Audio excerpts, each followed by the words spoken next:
And let me show you the technique I'm using for painting. And I'm going to switch off here. Go back to our trees.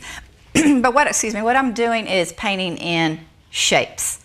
Shapes of color, shapes of light when I'm doing this. So you'll have a shape here. And this is my, believe it or not, this is my massive leaves. Okay. Then I'll go to another color. And I'm painting it right next to it. I'm not painting on top. I'm not blending it. I'm painting it just right next to it. And see, my brush is not picking up and down. It is scumbling around. And I want a different size shape. Let's make this one a little bit bigger. And then go to another color. And it's another little small irregular shape. So that's how I'm doing my mass of greenery. It's different shapes, different sizes, different colors. And because the paint's wet, it's blending on the edges. Now, a lot of times people, when they blend, they'll blend this whole thing. And what have I got? I've got one color instead of three colors. So that's our example. That's for that. So just remember that we're blocking in colors right now. We're just not worried about that detail. We'll start with some of that detail once we get the whole canvas covered up, and then we'll go back to the focal and work on that detail.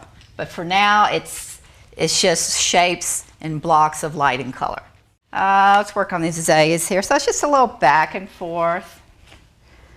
This is pretty flat. It's one color, just the alizarin.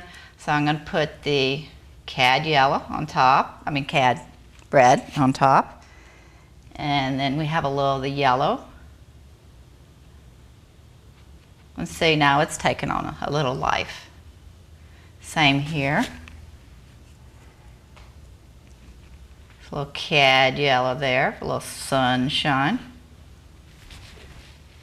And I want these to be irregular shapes too. Okay, this is still my focal, so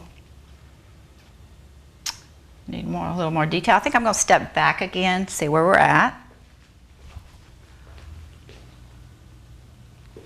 There's a certain point in your painting where every single stroke makes a big difference. I'm not quite there yet, but when you're finished and you're looking for that one little thing that's going to give that oomph, that's when you need to stop and see what it did to your whole painting, because one stroke can transform your painting and one stroke can just kill it.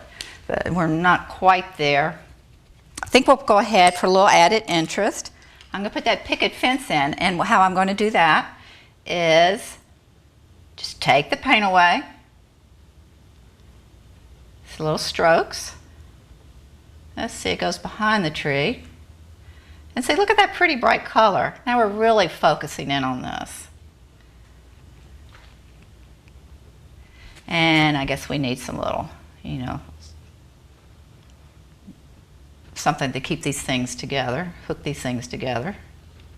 So isn't that pretty? How it just really transforms it. And that kind of is making our focal down here now.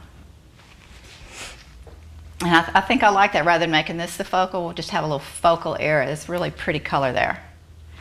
And if I want this azalea right here to show up more, I'll give it some sharp edges. Because sharp edges make things, give more attention to it.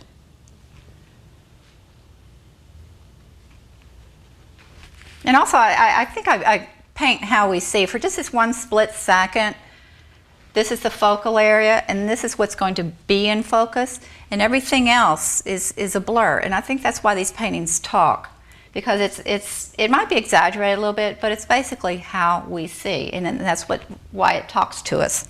Now this fella down here, I'm just noticing, he needs something to keep him rooted to the spot so he doesn't fall down this next hurricane. So he's got a little root there. And again, this is my focal area, so I'm going to really be focusing in on this with strong colors, strong light, just some more detail of limbs. And a lot of times you can, when you have just basically a bunch of nothing, you start putting in some limbs, some tree limbs and trunks, and it just transforms. All of a sudden it looks just like a tree.